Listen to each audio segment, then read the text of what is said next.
listening to the AZREIA Show.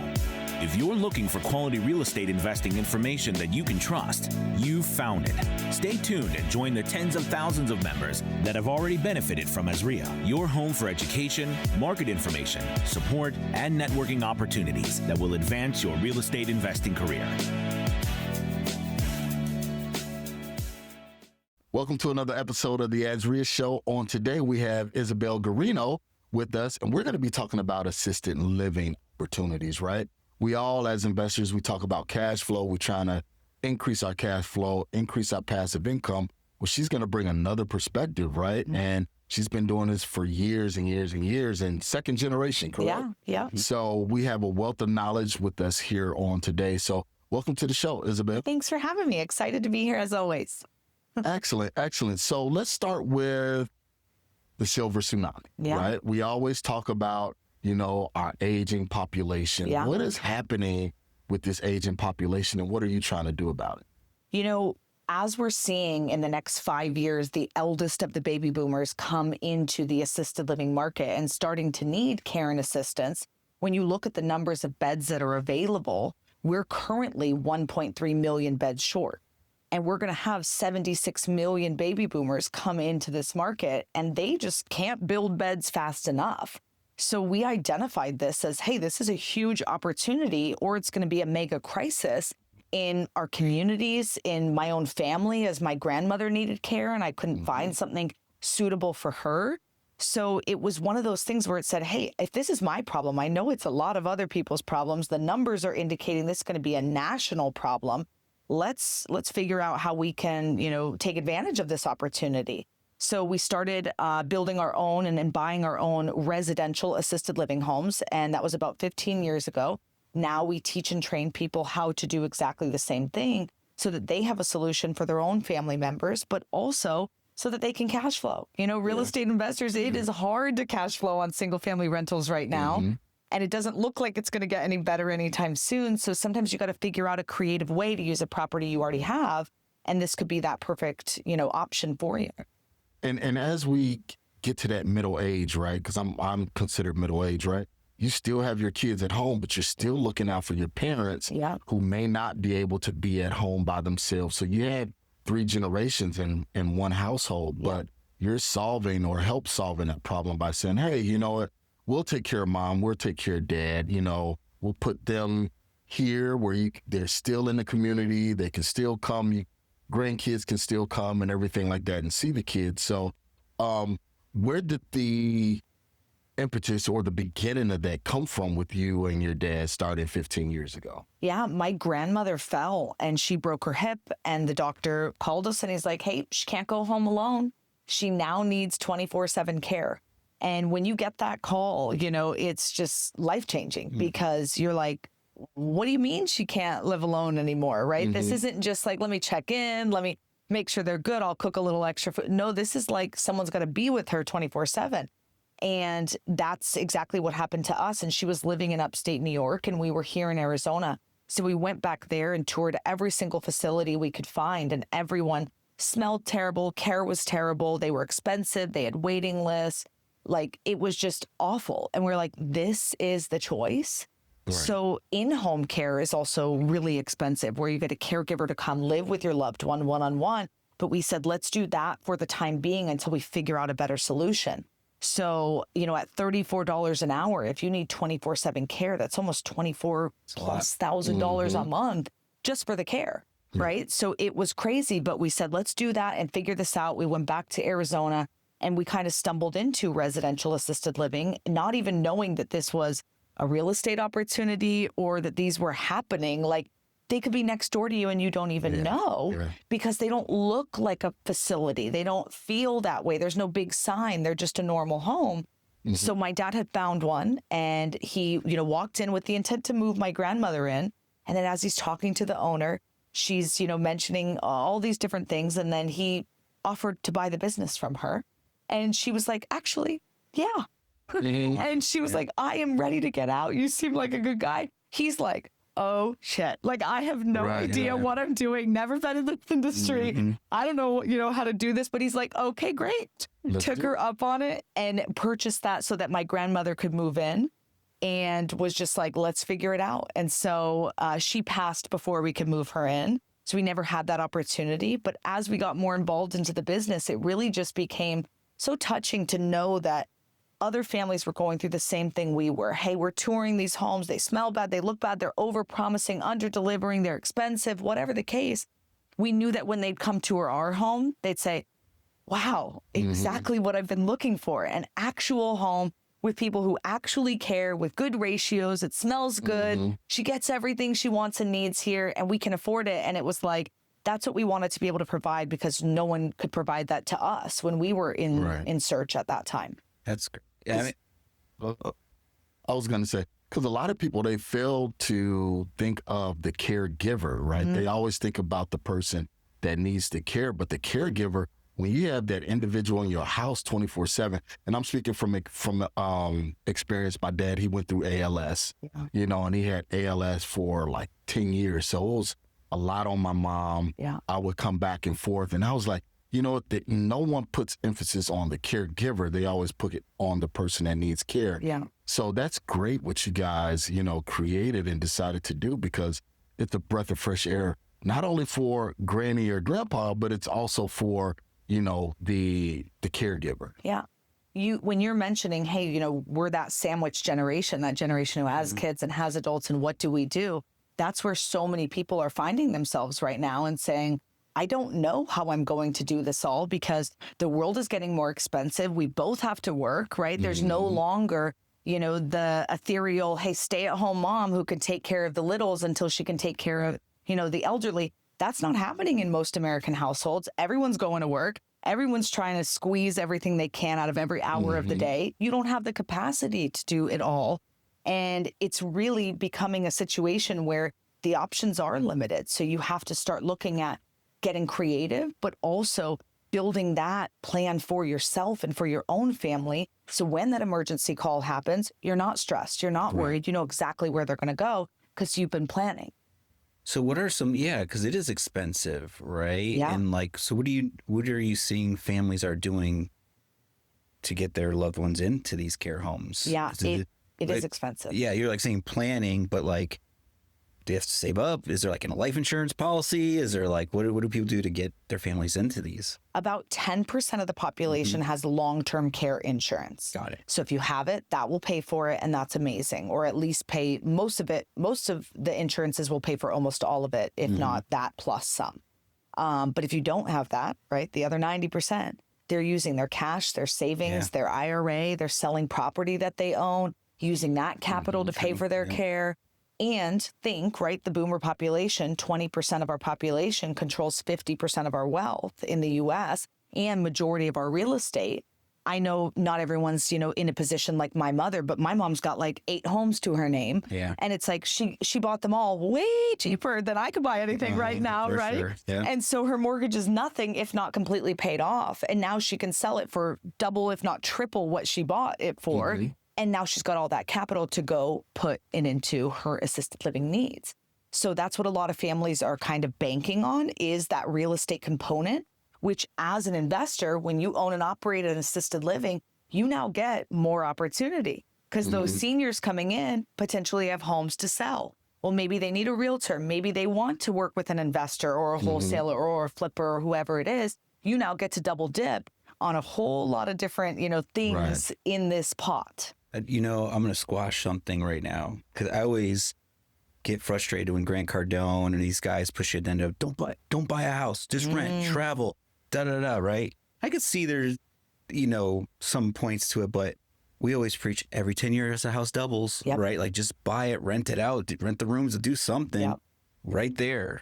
Right. Like it's your savings. It's your ticket, you and your wife's ticket to paying for your home. I don't know. Anyways, this made me think about it. It truly is your savings account. That's what my husband says that to us every day. He's like, don't think of your mortgage as like, it's going away, it's going to nothing. It's savings because it's going to double if you can just hold. Holding is like, you know, obviously one of the smartest things that you can do in real estate, because the longer you can hold, hopefully the more you can get out of it. Of course, if you're upkeeping it and you pick the right area and all those things.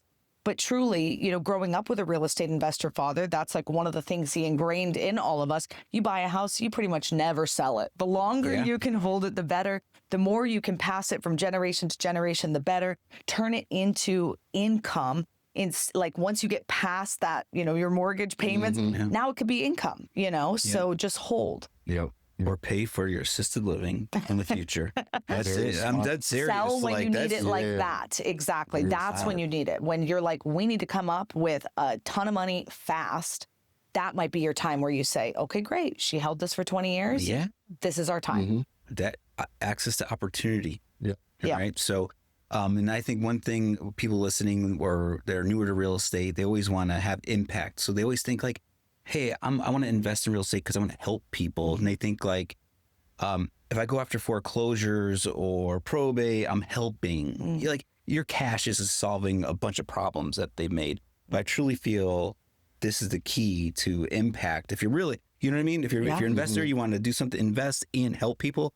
I don't think I've seen anything better than this one. What you did. No, I mean, we were chatting before the show just about group homes in general. And I genuinely believe like that is the way that we help solve a lot of problems in our country today. And if your heart is for battered women or, people who have, alcohol issues or drug issues and you want to open a clean and sober home, if your heart is for seniors, especially if you've had a loved one who went into a larger community, who had a terrible experience, that's where most of our seniors are coming from.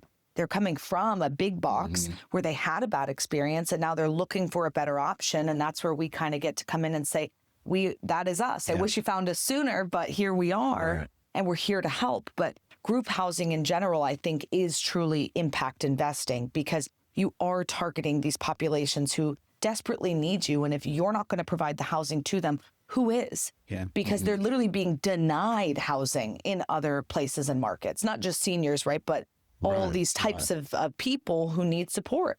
Can you break down, just so people maybe newer to the concept, one, and I know you said you're under the group housing umbrella. Yeah. So what is assisted living versus the big box? And there's a facility, home. Can you just kind of break down the fundamentals? Yeah. So when it comes to group housing, like we said, it's kind of an umbrella. So that could be clean and sober. It could be developmentally disabled adults. It could be kids who've aged out of the foster care system. It could be really anything, assisted living, all the way along the line. It's pretty much people who live in a house together who are not related. That's any type of group housing. And there are a billion categories of that.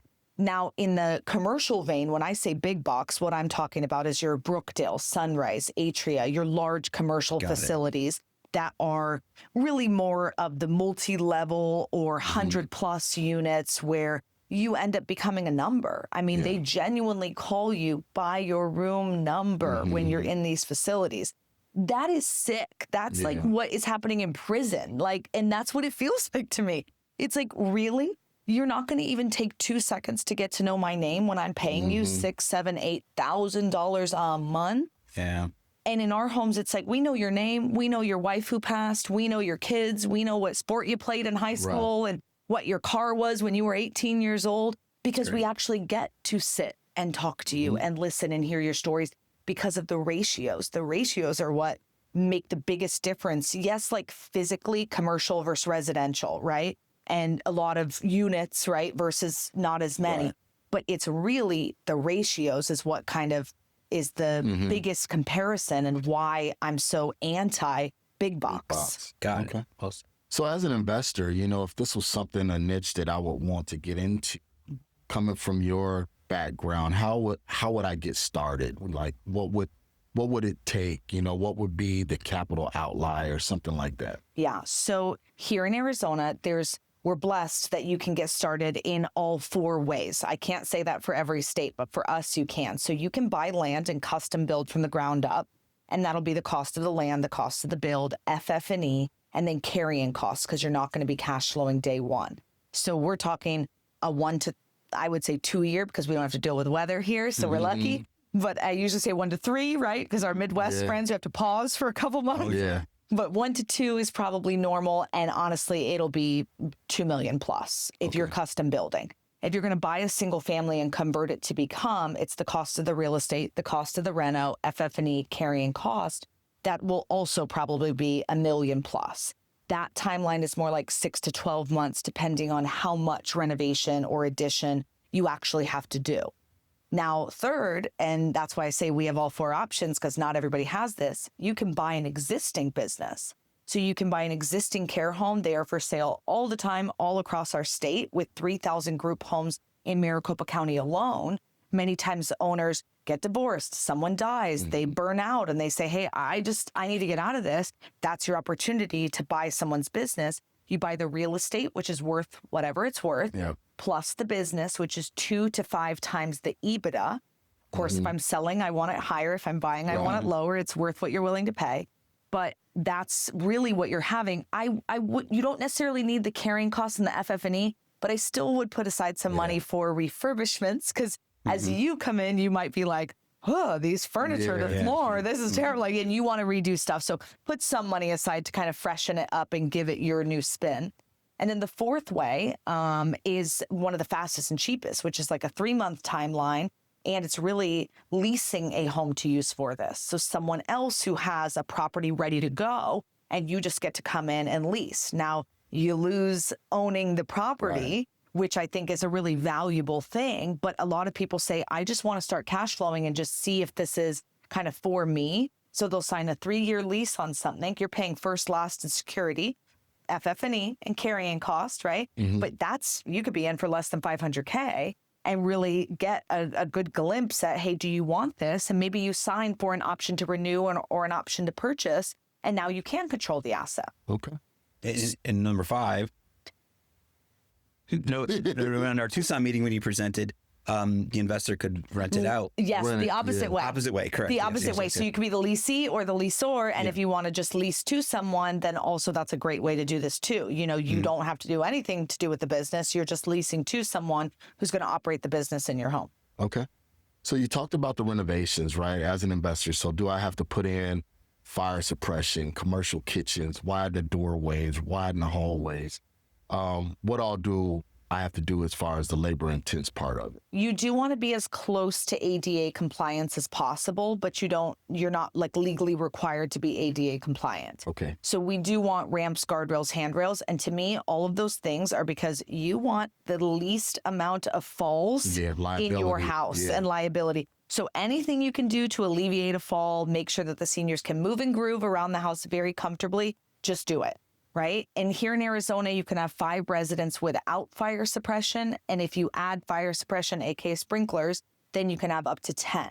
So I'm a big fan of, even if your state, if you like to invest elsewhere and your state says you don't need it and you can have 16 residents, still do it.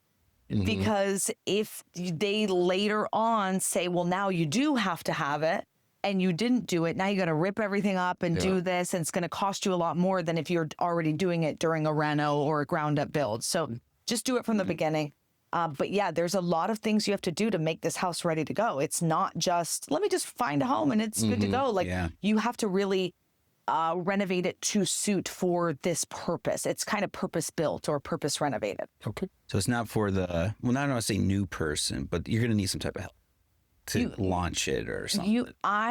There are people who go at this alone, right? Okay.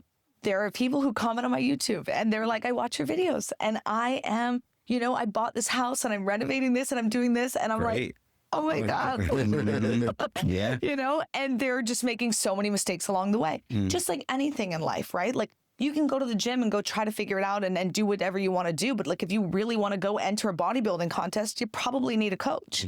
Like if you want to be at the peak and get there the fastest, easiest way possible, you're going to pay for speed and you're going to get someone who's going to tell you, oh, don't do this, go this way. That's a bad house. Go after this one. And I think in general, being like a member of a group like AZREIA, it really helps you understand that having a coach, having a mentor takes you so much further and faster when you can just bounce ideas off of someone and someone who's been there and done that. Makes so much sense. It makes so much sense. My personal story, the deals I did my first year was because I had a coach. I've always stuck to that and lived by it. Yeah. So, and your group provides that, correct? Yeah. So we do trainings here in Phoenix. That's where we're based. That's where I live and all my care homes are. And so we do our trainings here like every 6 to 8 weeks. And We partner with AZREIA, and so they're always promoting them. So you guys can check them out anytime and make sure to use that AZREIA code. But they're amazing. We're really showing you A to Z how to do this and then really guiding you along the way. And that's also, you know, whether you want to invest here with any of those 4 methods or another state with any of those methods, we're here to help you no matter, you know, what style, type, or where you want to do this. And yeah, so go to AZREIA.org/calendar. You always have special discounts for our members. Yep. Thank you. Yeah. And you guys meet as every 7 weeks or so downtown? Yeah. That's fun. I personally went. Yes. Me and my wife experienced the whole class. I got all the big book binders, high energy. Smoked a cigar with your uncle. Yes. He always has a cigar session. So for my cigars, I felt at home. Yeah. I really did. So don't go at it alone, right? No. Isabelle's been doing it for years, second generation. So if you want to do this, get with an expert, a resident expert. For sure. Yeah. I mean, anything you're going to do, get with an expert. I really think. And, me and Marcus said that. So, no, we didn't really touch on it, but like for people that want to go out of state, do people do? Because you said 3,000 in Maricopa County. It sounds like a lot of people. Yes, obviously needed, but do your members go out of state? They do. Okay. So a lot of people choose to do it in another state, maybe a state where someone else lives. You know, a kid's going to college out there, somewhere they like to vacation, somewhere they want to move eventually, or just somewhere that they like to invest. 31% of care home owners are remote to owners. So you can absolutely be remote. And I personally think 45 minutes plus is good, is a good distance from you, because the closer you are, the more tempted you are to drive by, to come say hello, to see what's going on, to say, I'll just mow the lawn. I'll just do the grocery shopping. I'll just do this. I'll just do that. Well, now you bought yourself a job. Now you're working in the business, not on it. So the further away you are, the less convenient it is for you to go, the more that you can actually create those systems and be hands-off. And unfortunately, a lot of people in this industry, they are running it very hands-on, mom and pop, doing everything themselves, because maybe they want to see more to the bottom line profit, or maybe they just are having a hard time letting go. But I really teach people, like, you need to run this like a business. Like, you are creating a business. We need SOPs. We need, you know, things documented. We need systems and training. And that is how you become hands off. Yeah. So my father-in-law's in a home, and I see my wife, like, even at one point she was like, I just want to own one of these. Right. Like, but I think she realized that she cares so much, even for the person sitting next to her father. Like, why isn't this better? Why isn't that better? Like, it's really breaking it down. Do you think that someone can just be too invested for their own good? Kind of, I don't know if that makes sense. Sometimes we always say it cannot be all money, money, money. Yeah. Like, if you're listening to this or you've seen any of my stuff and you're like, oh my gosh, 10, 20K a month on one house, that's what I want. You're probably the wrong person. Yeah. You're also the wrong person maybe if it's too heart. Yeah. Because then someone's going to come in and they're going to say, well, I can't afford this. And you're going to be like, but I love them. And let's just move on and whatever. Hard, and now you're going to drive the business to the ground. So you have to really have that do good, do well balance. And you have to understand that to give money and to be able to provide, you know, a good lifestyle to the seniors and to the caregivers, you have to make money. And also you need to get paid for the hard work that you have done. A lot of people have a problem with making money, right? They do. Their parents maybe gave them a really negative mindset about money and making money and what rich people are and wealthy people do. And it's like, no. If you're a bad steward of $10, you're going to be a bad steward of $10 million. Yeah. It has nothing to do with the money. It has to do with you, your heart set, your head set, your mindset, how you deal with money. And I don't think it's a bad thing, but I also think you can't be too far that way and you can't be too far this way. Makes sense. Yeah, well said. Makes sense. Wow. Makes sense. So what else do we got? Tell us about your convention coming up. Yes. So we have the Assisted Living Conference once a year. I'm super excited. It's happening November 12th through the 15th out in Glendale. We never do anything out in Glendale, so I'm excited to go hang out there. Right at the Glendale Renaissance near the Cardinal Stadium and all the fun stuff down there. And that event is like 600 attendees, 70, sponsors, speakers, vendors, all things assisted living. So it's the only conference like this in the nation where we bring together owners and operators from everywhere, speakers, sponsors, everybody that really just helps give you discounts, benefits, perks for your care home. And a lot of people come who aren't in the industry yet, and they say, well, I just want to talk to people who do this, or I just want to see what this is like. I want to get encouraged or motivated and just kind of dip my toes. It's a beautiful event for that because you're getting so much time to network and connect and see this community and the problems that they're dealing with, but also the wins that they're having along the way. We have like an awards dinner and banquet and all of this amazing stuff. So it's an incredible event, assistedlivingconference.com for anybody who wants that. And we'll set up a AZREIA code too. Cool. So you had like Robert Kiyosaki and his wife there. Yes. Was it last year? Yes, because they invest in assisted living. Oh, that's right. Yeah. Yes. So when we met Robert, he was like, "Hey, Kim and I are about to buy this building, and it's a big box." But he's like, "Tell me everything. Like, I need to know everything." Him and my dad became fast friends, and Kim, I ran into her last year, and I was like, "Hey, we're doing this conference. Would you want to come?" She's like, "Yes." She's like, I'm making so much money on that one building, and I know exactly where Robert and I are going to go. And I was like, that's what we talk about. Right. So, they're all about it, cash flow and real estate and doing this, and they're pushing all their chips that direction. Okay. So it's pretty cool to see that. So she was there last year. This year we have Teepa Snow, who's pretty renowned in the memory care world. She's awesome on TikTok and stuff like that, and she really helps people learn how to deal with residents and family members who are dealing with Alzheimer's and dementia, which is like, it's crazy the numbers when you see going that direction of how much this is just dominating the assisted living world. Wow. What is it? I think it's our food. Yeah. Yeah. I think, it has to be. Because why has it increased so much over time? Yeah. So fast. So fast. And then you have these homes where people do focus on like clean eating and red light therapy and wellness and all this. And their brain change is actually like reverting and getting better. Yeah, that's and great. so I'm not saying people have cured it, but I am saying like there's ways you can kind of keep it at bay, keep things from flaring up, and keep things from progressing so aggressively. Yeah, it is the mass production of food, I believe. I even saw an article on Ziploc bags. Oh. I don't even know, right? It's holding your food and it's plastic. I don't even know. Probably the water bottles. They I know, melt. it's everything. Everything. It's also genetics. Genetics does play a part, right? Like there are certain things that, you can't always control and that will, but I think that lifestyle, eating, genetics, all combined, obviously. But it's crazy the amount of people who do need memory care. And that's another way that you can even... So let's say if a regular assisted living here in Arizona costs $6,000 a month, if you need memory care, it's $8,500. True. So you have the same amount of residents, the same care staff, the same food, the same mortgage, right? But you're getting more just because you're offering memory care. Now you pay your caregivers a little bit more because they've been better trained on exactly that. And the home has a couple different features and factors, which I like anyways, which are like keypad locks instead of actual key locks, and chimes on the doors, like things like that. It's nothing major, but just small things that you have to do in a memory care, and then you're getting licensed for that. But the income increases, and people can stay longer if their dementia progresses. So at your workshops, kind of go over some of the, like the key highlights that you go over. That way, if people are interested, they kind of know, hey, I do need to go to this because I need to learn more about it. Yeah.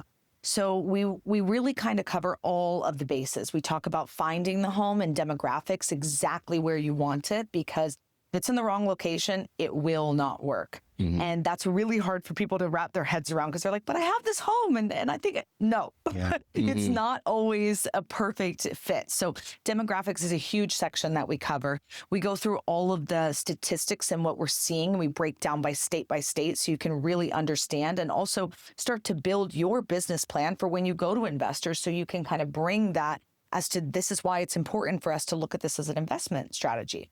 We go through staffing, funding the entire project because you really shouldn't be using your own money. Okay. We talk about the tours of the new families and how to market to them, what your website should say, your Facebooks. I mean, we're getting granular till I'm like showing you like, this is what you need on your Facebook post, right? This is how you do it. It's pretty fun. Like obviously, Mike, you've been, so you know.